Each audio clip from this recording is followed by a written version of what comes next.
Hello guys, कैसे हो सभी लोग। आशा करता हूँ सभी लोग अच्छे होंगे। थर्मोडायनेमिक्स में आगे चलते हैं और आज का लेक्चर बहुत ही बेटा इम्पोर्टेंट होने वाला है, क्योंकि एंट्रोपी से बहुत चांसेस रहते हैं कि एग्जामिनर क्वेश्चन पूछे। तो यहाँ पर हम टर्म जो है डिस्कस करने जा रहे हैं वो कौन सी है, एंट्रोपी। ओके, तो एंट्रोपी में देखो हम बात करें सिंपल, तो हम सभी को पता है एंट्रोपी का मीनिंग क्या होता है। Degree of randomness, degree of randomness, इसको क्या बोलते हैं हम, एंट्रोपी। अब देखो एक चीज, हमारे पास एक बीकर है, ठीक है, हमारे पास ये बीकर है और इस बीकर के अंदर हमने एन मॉलिक्यूल ऑफ गैस ले लिए। क्या लिए, एन मॉलिक्यूल ऑफ गैस। और सपोज करो हमने टोटल अभी 7 मॉलिक्यूल्स लिए।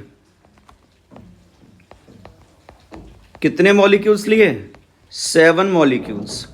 अब मैंने क्या किया, इसमें और मॉलिक्यूल ऐड कर दिए। इसमें मैंने क्या किया, और मॉलिक्यूल ऐड कर दिए। तो बेटा मैं जितने मॉलिक्यूल ऐड करूंगा ना, जितने मॉलिक्यूल ऐड करूंगा उतनी ही एंट्रोपी चेंज होगी, मतलब उतनी ही क्या आ जाएगी, रैंडमनेस। दोबारा सुनना, जितने मॉलिक्यूल्स ऐड करोगे, ठीक है, उतनी क्या बढ़ जाएगी इसकी, रैंडमनेस। अब देखो भाई, बात करें एक मॉलिक्यूल जो है वो कितनी लोकेशन चेंज कर सकता है। सुनना, एक मॉलिक्यूल वाई डायरेक्शन में भी जा सकता है, एक एक्स में भी जा सकता है और एक जेड में भी जा सकता है। एक्स में गया, वाई में गया और जेड में गया। तो ये जो एक मॉलिक्यूल है ना, वो 3 डायरेक्शन में मूव कर सकता है। एक इसमें, एक इस डायरेक्शन में और एक इस डायरेक्शन में। कितनी डायरेक्शन हुई टोटल, 3 डायरेक्शन में मूव कर सकता है। तो देखो भाई, अब चलते हैं आगे। जो एंट्रोपी है वो आपकी कौन सी प्रॉपर्टी है, एक्सटेंसिव। ये जो प्रॉपर्टी है वो क्या है, एक्सटेंसिव। सर एक्सटेंसिव क्यों है, बेटा एक चीज़ देखो, जितने नंबर ऑफ मोल्स आप इंक्रीज कर रहे हो उतनी ही क्या इंक्रीज हो रही है, रैंडमनेस। तो जो प्रॉपर्टी है, प्रॉपर्टी कौन सी है, रैंडमनेस, जिसे हमने क्या बोला बेटा, एंट्रोपी। तो आप जितने मॉलिक्यूल ऐड कर रहे हो, आप जितने मॉलिक्यूल ऐड कर रहे हो उतनी ही क्या हो रही है, एंट्रोपी इंक्रीज। तो एंट्रोपी क्या है, extensive. Meaning is that it depends on mass और volume, it depends on mass और वॉल्यूम। अब देखो भाई, एग्जाम्पल लेते हैं, example of entropy change, entropy change. देखो सबसे फर्स्ट एग्जाम्पल है entropy directly proportional to number of molecules, directly proportional to number of molecules और एटम। इसकी क्या है, डायरेक्टली प्रोपोर्शनल। तो भाई इसको आप बॉक्स में डालो उठा के।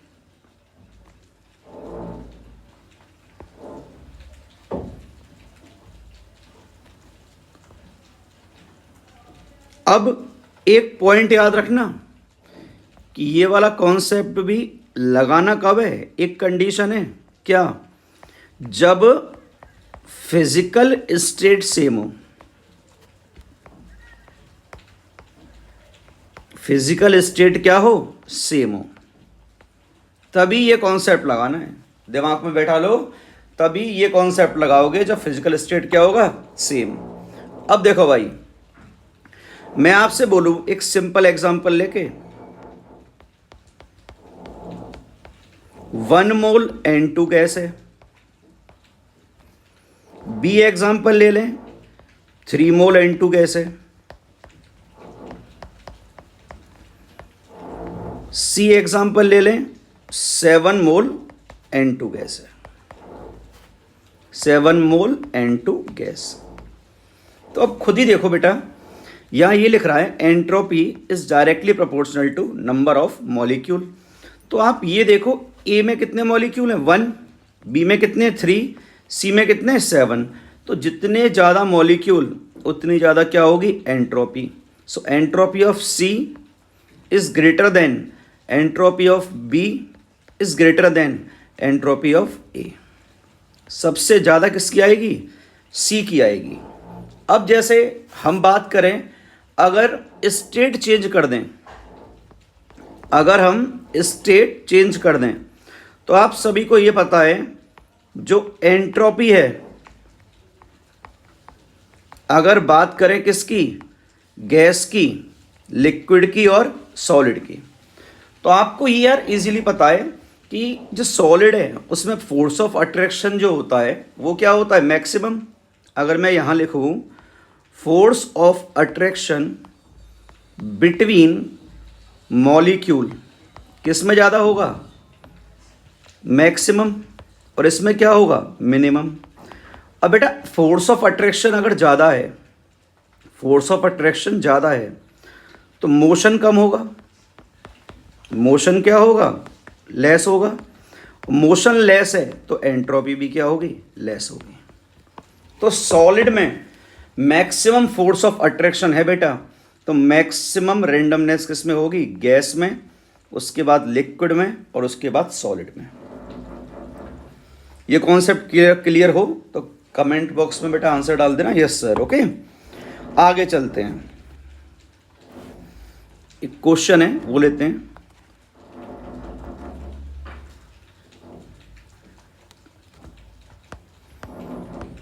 वन मोल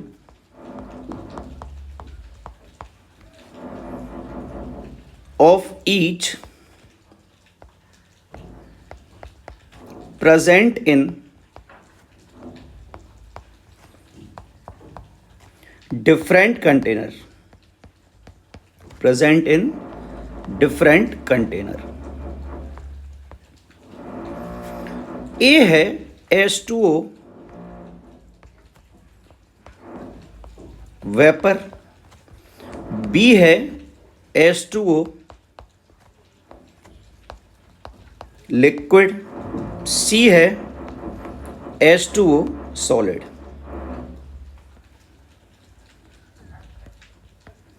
तो देखो भाई, अभी प्रीवियस स्लाइड पे बताया है, सॉलिड जो होगा उसमें फोर्स ऑफ अट्रैक्शन क्या रहेगा बेटा जी, मैक्सिमम रहेगा।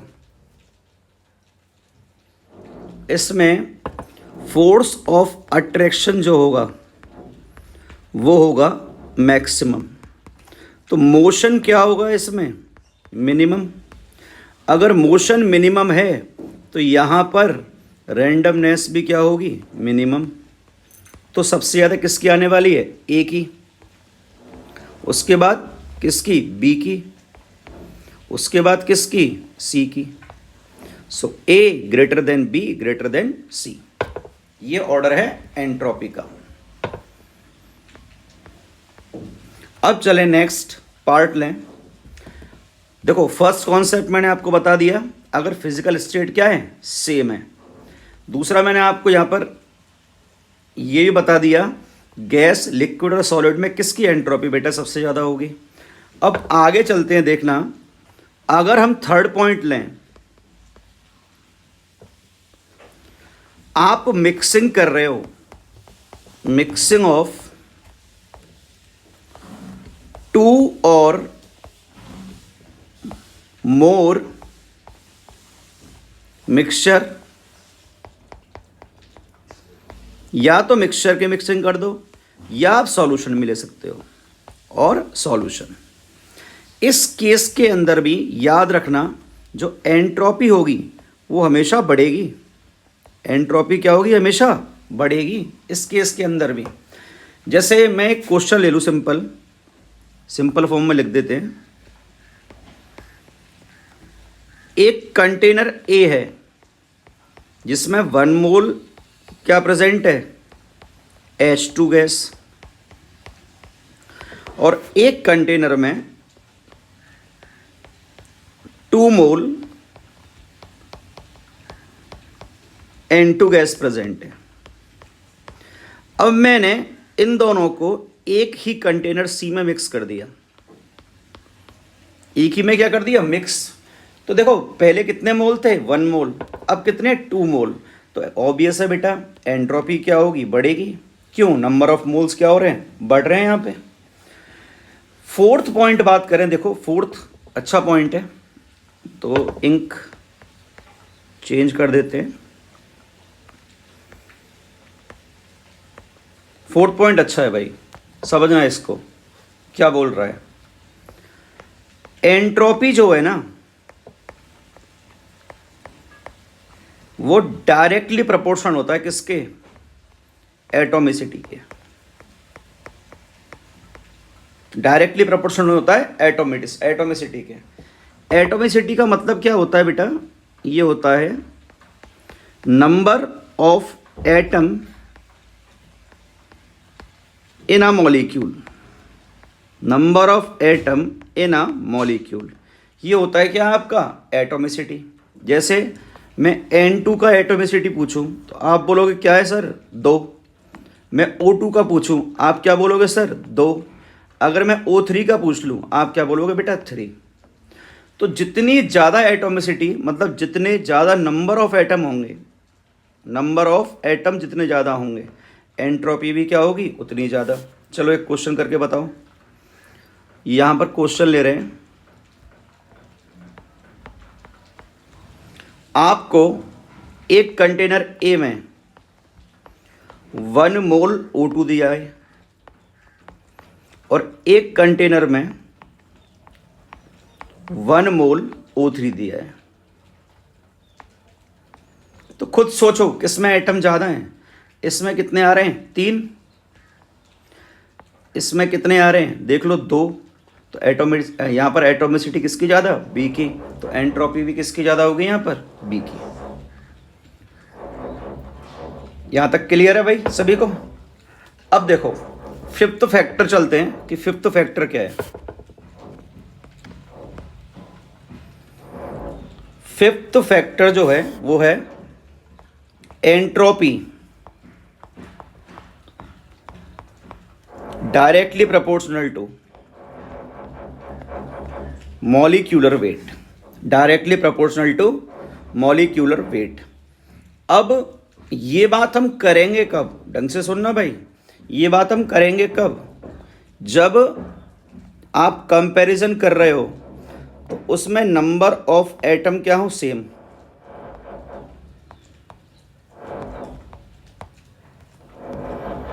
एटम का मतलब आप मोल भी बोल सकते हो, ठीक है। उसकी फिजिकल स्टेट भी क्या हो, सेम। जिनमें कंपैरिजन करवा रहे हो उनका एटॉमिसिटी भी क्या होना चाहिए, सेम। फिजिकल स्टेट भी क्या होना चाहिए, सेम। और तीसरा यार इसको मैं सिंपल बोल दूं, नंबर क्या होनी चाहिए, सेम। नंबर क्या होने चाहिए, सेम होनी चाहिए। अब देखो आप कंपैरिजन करा रहे हो किसका, 1 मोल O2 का,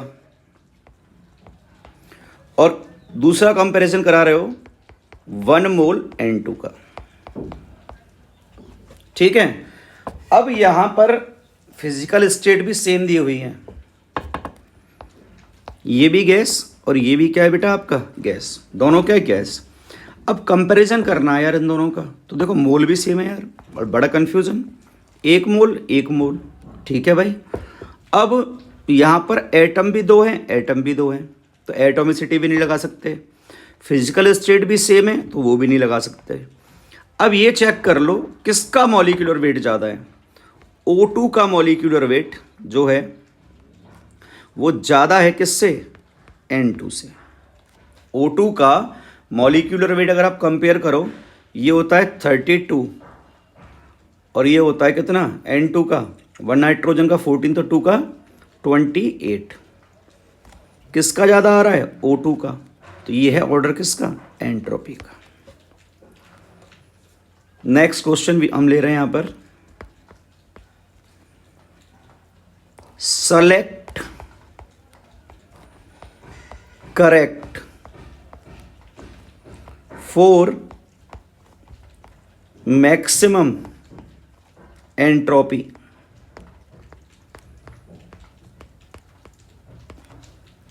नंबर ऑफ मोल्स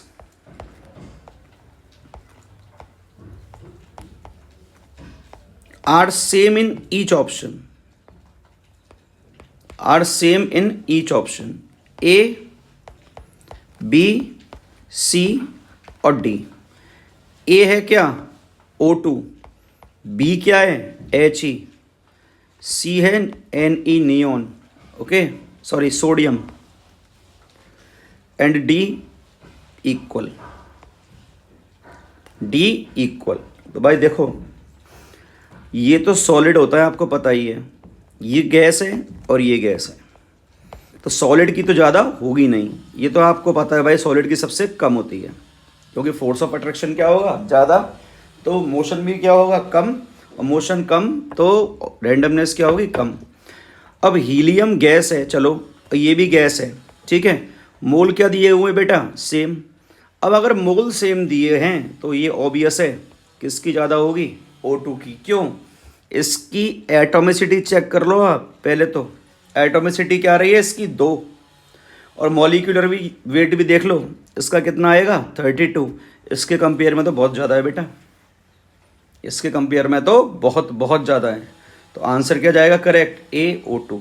चलते हैं आगे,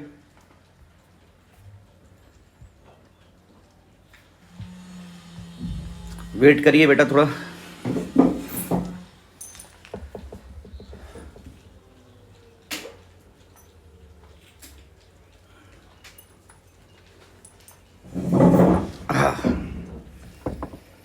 चलिए नेक्स्ट चलते हैं और एग्जांपल लेते हैं।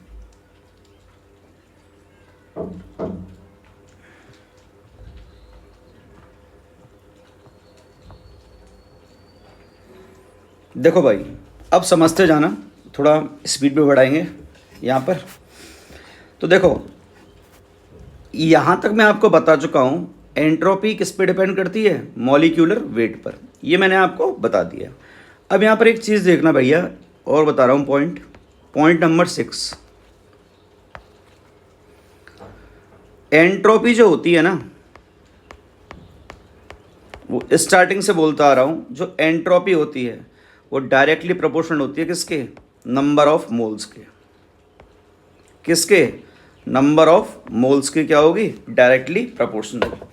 मॉलिक्यूलर वेट बता दिया। अब देखो यार सिंपल सी बात है, अगर आप टेम्परेचर इंक्रीज कर रहे हो, क्या इंक्रीज कर रहे हो, टेम्परेचर इंक्रीज कर रहे हो, तो टेम्परेचर इंक्रीज करने पर भाई मोशन क्या होगा, बढ़ेगा। सीधी सी बात है, काइनेटिक एनर्जी किस पे डिपेंड करती है, डायरेक्टली प्रोपोर्शनल टू टेम्परेचर। किस पे डिपेंड करती है, टेम्परेचर पर। तो टेम्परेचर बढ़ा तो मोशन भी बढ़ा, ठीक है भाई। अगर मोशन बढ़ रहा है तो डायरेक्टली यार रैंडमनेस मतलब एंट्रोपी बढ़ रही है, नहीं बढ़ रही, एंट्रोपी बढ़ेगी। अगर देखो हम बात करें क्या यहाँ पर, एक 8th पॉइंट है, ये अच्छा है, स्टार लगा देते हैं। देखो एंट्रोपी की बात करें, एक तो होती है अलॉय फॉर्म, जिसमें हम मेटल्स की मिक्सिंग कर देते हैं, ठीक है, एक मेटल को दूसरे मेटल के साथ मिक्स कर देंगे, या नॉन मेटल भी ले सकते हैं, कोई बात नहीं है। अलॉय जो होता है ना, अलॉय की जो एंट्रोपी है, और मैं अगर प्योर फॉर्म की पूछूं, किसकी पूछूं, प्योर फॉर्म की, सपोज करो मैं यहाँ लिख दूं स्टेनलेस स्टील, लिख दिया, इसमें हम मिक्सिंग करते हैं किसकी, कार्बन की, ठीक है। अब ये देखना यहाँ पर प्योर फॉर्म है, मतलब ओनली क्या प्रेजेंट है, आयरन, ओनली आयरन, इसके अंदर कोई इम्प्योरिटी नहीं है। तो भैया जो अलॉय होगा ना वो ज़्यादा मोशन करेगा, जो अलॉय है ना आपका वो ज़्यादा मोशन करेगा, याद रखना इस चीज़ को। पॉइंट अच्छा है भाई 8th वाला। नेक्स्ट देखो आप वेपोराइजेशन कर रहे हो, सपोज करो, कौन सा नंबर है, 8 हो गया, इधर ही कर लेते हैं, 9th है। जैसे आप वेपोराइजेशन कर रहे हो, मतलब लिक्विड को किस में कन्वर्ट कर रहे हो, गैस में। और यार ये तो सिंपल है, अगर लिक्विड में को गैस में कन्वर्ट कर दिया तो फोर्स ऑफ अट्रैक्शन तो बहुत कम हो जाएगा ना, और अट्रैक्शन कम है तो यहाँ पर याद रखना एंट्रोपी जो होगी ना गैस की, वो किससे ज़्यादा हो जाएगी, एंट्रोपी ऑफ लिक्विड से। किससे ज़्यादा हो जाएगी, लिक्विड से।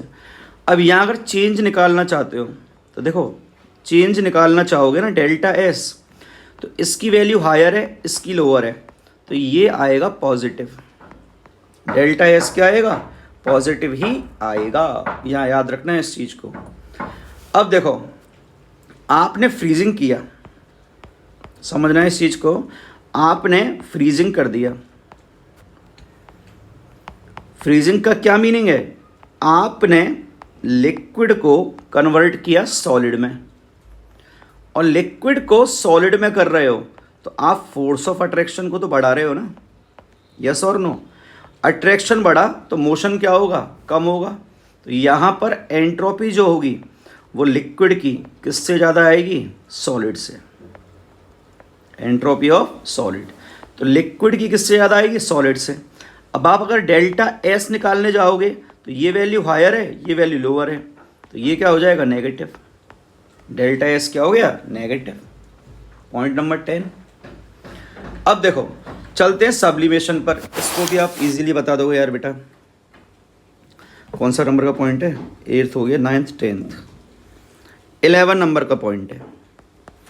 अगर हम बात करें सब्लिमेशन की, इसका भी जवाब आपके पास होगा। सब्लिमेशन में देखो भाई एक चीज़, सॉलिड से डायरेक्ट कन्वर्ट करेंगे किस में, गैस में। अब यार गैस में कन्वर्ट कर रहे हो, 10 बार मैंने एक चीज़ बोल दी, वही दोबारा बोलूँगा, फोर्स ऑफ अट्रैक्शन क्या होगा, कम हो जाएगा। गैस में क्या होगा, कम। अट्रैक्शन कम तो एंट्रोपी ज़्यादा, तो एंट्रोपी किसकी ज़्यादा, गैस की। किसके कंपेयर में, सॉलिड के कंपेयर में। तो यहाँ जो डेल्टा एस की वैल्यू आ रही है ना, वो पॉजिटिव आएगी, क्योंकि फाइनल वैल्यू जो है ना वो इनिशियल वैल्यू से क्या होगी, ज़्यादा। फाइनल क्या होगी, इनिशियल से ज़्यादा। अब देखो को पॉइंट नंबर 12 अपने आप में इम्पोर्टेंट पॉइंट है भाई। देखो एक बीकर है,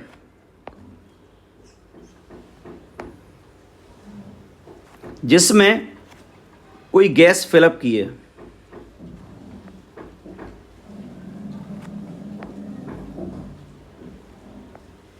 इसमें गैस फिलअप की है। अब समझना है इस चीज़ को, यहाँ पर मैंने एक बॉल डाली तो सरफेस कुछ इस तरह होगी, नहीं होगी, सरफेस कुछ इस तरह। मैंने और बॉल डाल दी तो सरफेस क्या होगी इसकी, इस तरह हो जाएगी शिफ्ट, इस तरह। तो इस सरफेस के ऊपर जो पार्टिकल पहले प्रेजेंट थे, जो मोशन में थे, अब वो मोशन नहीं कर पाएंगे। सुन लेना, यहाँ पर कौन सा फिनोमेना हो रहा है, एडजॉर्प्शन। तो जब एडजॉर्प्शन हुआ ना, एब नहीं बोला बेटा मैंने, एड बोला है। जब एडजॉर्प्शन हुआ तो इस लेयर के मॉलिक्यूल जो प्रॉपरली क्या कर पा रहे थे, मूव कर पा रहे थे, अब ये मूव नहीं कर पाएंगे। क्या नहीं कर पाएंगे, मूव। तो मोशन क्या होगा, कम। और मोशन अगर कम है तो एंट्रोपी भी क्या होगी, कम। मतलब ये बोल सकता हूँ डेल्टा एस ऑफ एडजॉर्प्शन ये आने वाला है नेगेटिव। ये आने वाला है क्या, नेगेटिव। ये तो फिक्स है भाई, नेगेटिव आएगा ही आएगा। और चलते हैं, देखो भाई कोई भी आयोनिक कंपाउंड है, जैसे वाटर है, अगर मैं बोलूँ, क्या बोलूँ, डिसॉल्विंग बोल देते हैं। कोई भी आयोनिक कंपाउंड है, जैसे आपने नमक ले लिया, NaCl, NaOH, आयोनिक कंपाउंड है, इसे आप H2O में डाल रहे हो, तो ये किस में कन्वर्ट होता है, आयंस में। ध्यान रखना, सॉल्यूशन के अंदर आयंस ही रहेंगे। अगर मैंने NaOH लिया तो, अगर मैं NaCl भी ले लूँ ना बेटा, उस कंडीशन में भी क्या रहेंगे, Na+ और Cl- ही रहेंगे। ये चीज फिक्स है, Na+ और Cl-। अब देखो होता क्या है, इनके सराउंडिंग ना वाटर के मॉलिक्यूल की कवरिंग हो जाती है। वाटर के मॉलिक्यूल की क्या होगी, कवरिंग। ऐसा नहीं है अगर पानी के अंदर NaOH सपोज करो, हम लिखते क्या हैं इसको, देखो हमने बोला NaCl + H2O है, हमने बना दिया NaCl, सॉरी NaOH और HCl। यार हम पानी के अंदर नमक डाल के पीते हैं तो क्या कभी पेट जलता है, नहीं। तो अकॉर्डिंग टू थ्योरी जलना चाहिए पेट, क्यों, HCl क्या पी रहे हो, साल्ट, वो भी स्ट्रॉन्ग है, कोई वीक नहीं है। तो यहाँ पर एक चीज़ समझना मेरी बात बेटा, कि ये एक्चुअल में किसकी फॉर्म में रहते हैं, आयंस की फॉर्म में रहेंगे। ये कंपाउंड नहीं बनाते, ये रहते हैं किस फॉर्म में, आयंस की फॉर्म में। और अगर आयंस की फॉर्म में है बेटा जी ये, तो यहाँ पर एंट्रोपी जो है वो बढ़ेगी, एंट्रोपी बढ़ेगी, क्योंकि नंबर ऑफ आयंस क्या हैं, बढ़ रहे हैं। अब चलो और आते हैं, ये 14th वाला पॉइंट है ना, थोड़ा सा ज़्यादा इंटरेस्टिंग है, क्योंकि इसे हम बहुत यूज़ करते हैं और ये कई बार आया हुआ क्वेश्चन है, तो आने के चांसेस हैं इसके भाई। तो आखिर ये बोल क्या रहा है, पॉइंट समझना। आप क्या कर रहे हो, एग को बॉईल कर रहे हो। जब एग को बॉईल करते हो तो एग के अंदर क्या होती है, टर्शरी स्ट्रक्चर ऑफ प्रोटीन और सेकेंडरी स्ट्रक्चर ऑफ प्रोटीन, ये दोनों होती हैं। मतलब अगर ये इस तरह से फोल्ड है, मैंने फोल्डिंग बना दी इसकी, ये टर्शरी स्ट्रक्चर है, तो टेम्परेचर बढ़ाओगे तब क्या होगा, पेप्टाइड बॉन्ड आपके ब्रेक हो जाएंगे। कौन से बॉन्ड ब्रेक हुए, पेप्टाइड बॉन्ड आपके ब्रेक हो गए। अब पेप्टाइड बॉन्ड आपके ब्रेक हुए तो उससे क्या होगा भैया, जब बॉन्ड ब्रेक हो रहे हैं तो नंबर ऑफ मॉलिक्यूल्स क्या होंगे, इंक्रीज होंगे, नहीं होंगे। पहले क्या था, प्रॉपर स्ट्रक्चरलाइज था, मतलब एक प्रॉपर शेप थी। अब आपने इसको हीट किया तो बॉन्ड ब्रेक हुए, तो कन्वर्ट होता है किस में, 1 डिग्री में। तो नंबर ऑफ मॉलिक्यूल्स क्या होंगे, increase.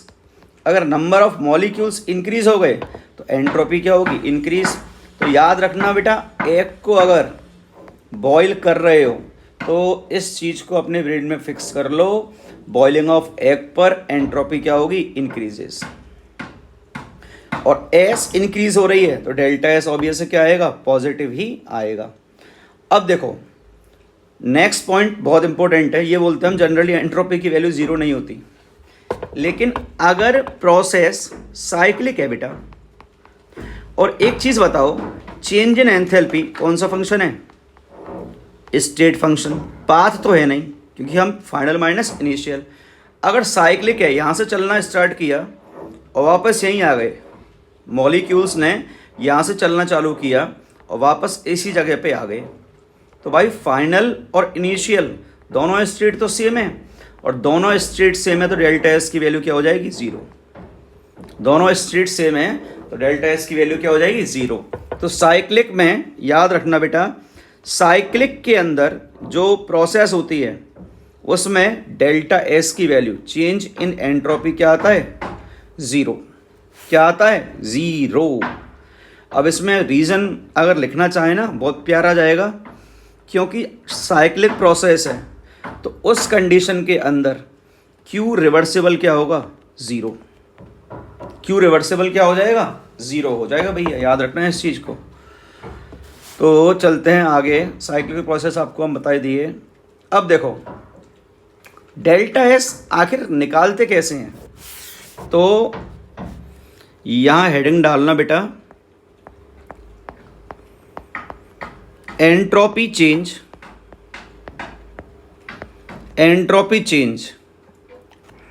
In a chemical reaction. सबसे पहले हम किस में देखते हैं, केमिकल रिएक्शन के अंदर देखते हैं। तो देखो निकालना है तो कैसे निकालोगे, डेल्टा एस ऑफ रिएक्शन ये इक्वल होगा S of product minus S of reactant. Product में से क्या माइनस कर दो, रिएक्टेंट। सपोज करो आपको यही दिया हुआ है N1P R ले लो, रिएक्टेंट है, ये कन्वर्ट हुआ N2 किसके अंदर, प्रोडक्ट P में, इसके मोल है N2। तो आपको अगर अब इसकी एंट्रोपी ऑफ रिएक्शन निकालनी है तो भैया एक काम करना, सबसे सिंपल है, जो मोल है उसे एंट्रोपी जो गिवन होगी ना किसकी, प्रोडक्ट की, उससे मल्टीप्लाई करना, और माइनस किसको करना है, N1 को, किससे, एंट्रोपी ऑफ रिएक्टेंट से, किससे, एंट्रोपी ऑफ रिएक्टेंट से। सिर्फ इतना सिंपल सा काम कर देना, और परेशान मत हो ना भाई कि डेल्टा एस पॉजिटिव आने वाला है या नेगेटिव आने वाला है। तो डेल्टा एस जो है ना वो रिएक्शन का जो यहाँ पे निकल के आएगा, जिस साइन के साथ आए उसे उसी साइन के साथ रख देना, और वो डायरेक्टली प्रोपोर्शनल हो जाएगा किसके, डेल्टा एन जी के। देखो निकालना और आसान कर दिया। आप ये चेक कर लो बस मोल किसके ज़्यादा हैं, आप ये चेक कर लो मोल किसके ज़्यादा हैं, और फिजिकल स्टेट सेम गिवन है या डिफर गिवन है। अगर डिफर होगी तो भाई आंसर सीधा ही सॉल्व हो जाएगा ना।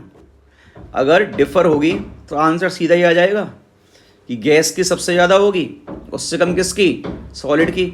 इसका चेक करके देखना बेटा, गैस को सॉलिड में कन्वर्ट किया है आपने, सॉलिडिफिकेशन कर रहे हो, तो नंबर ऑफ मोल क्या होंगे, कम, तो यहाँ पर तो वैल्यू क्या आएगी, नेगेटिव, क्या आएगी, नेगेटिव। तो यहाँ पर आप क्या करना, सेम साइन यूज़ कर लेना जो आए, directly proportional to delta N G with same sign,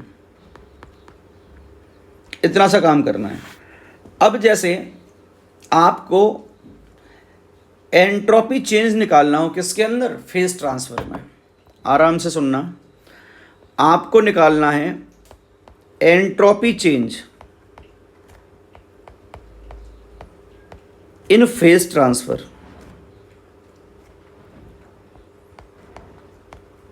in phase transfer. Phase क्या हो रही है, ट्रांसफर हो रही हो, तो वहाँ परेशान होने वाली बात नहीं है, बहुत सिंपल पैटर्न है बेटा। यहाँ याद रखना एक इम्पोर्टेंट पॉइंट है, ऑल फेज ट्रांसफॉर्मेशन, जितनी भी फेज ट्रांसफॉर्मेशन होते हैं ना वो याद रखना ऑन इक्विलिब्रियम पे होते हैं। किस पे होते हैं, इक्विलिब्रियम पे। तो भैया एक चीज़ याद रखना, क्यू रिवर्सिबल, क्यू रिवर्सिबल निकालना है आपको, तो यहाँ पर देखो सीधा सीधा डेल्टा एच निकाल दो, सीधा सीधा क्या निकाल दो, डेल्टा एच। जो डेल्टा एच निकल के आएगा वही क्या होगा, क्यू रिवर्सिबल। तो देखना भैया डी एस का फॉर्मूला क्या होता है, D S equal to delta H of vaporisation upon T. Sir हमने तो कुछ और पढ़ा है, मैंने बेटा क्या पढ़ा है, सर हमने तो ये पढ़ा हुआ है D S equal to Q upon T. बेटा एक चीज़ देखो, आप इक्विलिब्रियम पे ले रहे हो, तो इक्विलिब्रियम पे क्या होता है, जो क्यू रिवर्सिबल है ना वो चेंज इन एंथैल्पी के बराबर होता है। तो ये हम यहाँ पर रिवर्सिबल लिखते हैं, एस रिवर्सिबल। इसी से फॉर्मूला बनेगा delta H of vaporisation upon temperature, और इस फॉर्मूले को उठा के बॉक्स में डालो, इंपॉर्टेंट है भाई, और लिख देना इसके ऊपर MTR, मुझे तो रट ही डालो, रट लेना है इसको भाई। अब सब्लिमेशन बोल दे तो यार सब्लिमेशन का निकाल देना, फ्यूज़न बोल दे तो आप फ्यूज़न का निकाल देना, परेशान होने वाली बात है नहीं। यहाँ तक देखो, अगला लेक्चर भी आ जाएगा इसका, ठीक है, तो इसको पहले कंप्लीट करो। अब हमें एंट्रोपी चेंज देखने डिफरेंट प्रोसेस में, जैसे टेम्परेचर कांस्टेंट हुआ तो क्या फॉर्मूला आएगा, ठीक है, या वॉल्यूम कांस्टेंट हुआ, या एडियाबैटिक प्रोसेस हुआ, या वेपोराइजेशन हुआ। हम पूरे यूनिवर्स की एंथैल्पी निकालना भी सीखेंगे, फिर उसके बाद सेकंड लॉ पे आएंगे और न्यूमेरिकल करेंगे। तब तक रिवाइज करना प्रॉपर और नोट्स बना लेना।